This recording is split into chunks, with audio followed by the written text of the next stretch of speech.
ऐसे रहेंगे कि फिर से कोई हमको वहां से विस्थापित नहीं कर सकेगा।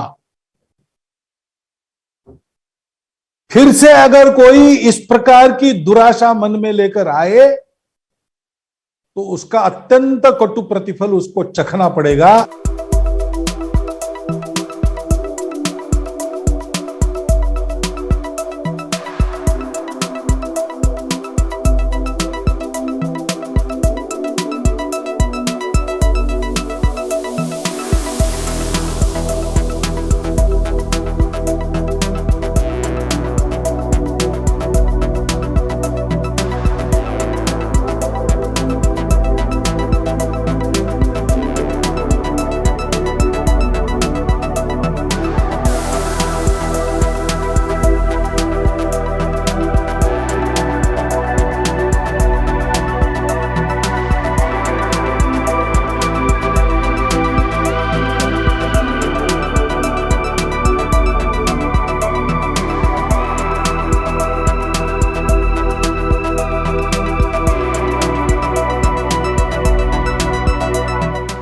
हमारी क्षमता है दुनिया में हम कहीं भी बस सकते हैं, लेकिन हमारा संकल्प है हम अपने भूमि में बसेंगे।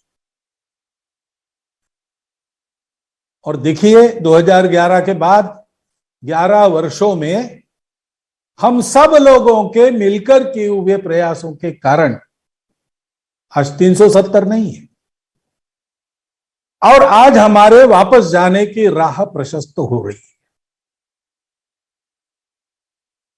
यह हमारा उद्यम है, उस उद्यम को हमको जारी रखना पड़ेगा।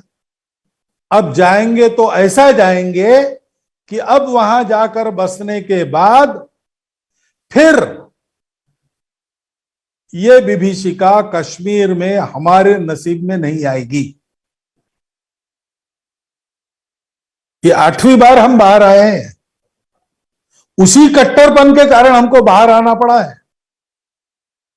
अब जाएंगे तो हिंदू बनकर, भारत भक्त बनकर, अपनी सुरक्षा के प्रति पूर्ण आश्वस्त और स्वयं सन्नद्ध होकर अपनी आजीविका सुख से हम वहां चला सके, सबके साथ घुले मिले अपने विकास में सबका विकास साध सके, ऐसे बसेंगे और ऐसे रहेंगे कि फिर से कोई हमको वहां से विस्थापित नहीं कर सकेगा। फिर से अगर कोई इस प्रकार की दुराशा मन में लेकर आए तो उसका अत्यंत कटु प्रतिफल उसको चखना पड़ेगा, उसके पाप को उसको भुगतना पड़ेगा। विस्थापन की विभीषिका का सत्य चित्र संपूर्ण दुनिया के सामने लाने वाला कश्मीर फाइल्स नाम का एक चित्रपट है, उसकी चर्चा चल रही है। अब उसका विश्लेषण करके बहुत सारी बारीकियां खंगाल के कुछ लोग उसके पक्ष में, कुछ लोग उसके विपक्ष में, कुछ लोग आधा मानकर आधे को थोड़ा बदलो ऐसा कहने वाले, ऐसे अनेक प्रकार दिखते हैं। परंतु भारतवर्ष का सामान्य जनमानस ये कह रहा है कि इस विदारक सत्य को फिर से सारी दुनिया के सामने लाके इस फिल्म ने न केवल कश्मीर के विस्थापित लोगों की व्यथा हमारे सामने रखी, उसने हमको झंझोड़ कर जागवाया।